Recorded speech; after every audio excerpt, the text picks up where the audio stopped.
1901 წელს, როდესაც ჩვენ და სამწუხაროდ საქართველოს რუსეთთან შეერთების ანექსიის 100 წლის იუბილე გადაიხადეს ჩვენმა დიდმა საზოგადო მოღვაწეებმა, აკაკიმ არც მეტი, არც ნაკლები დაწერა 38 სტროფიანი ლექსი სახელწოდებით ხმა.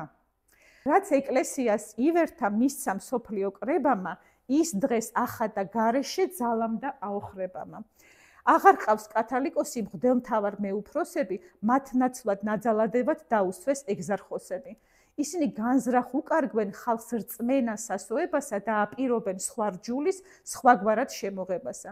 ცდილობენ ენა ქართული გარდაქმნან სლოვენურადა, მაგრამ ერთავად კი არა ნელ-ნელა ეშმაკურათა. შეცვალეს წესი მოძღვრების, გარდაქმნეს თვით საგანიცა, უარყვეს ლოცვა ქართული და მათი კურთხევანიცა.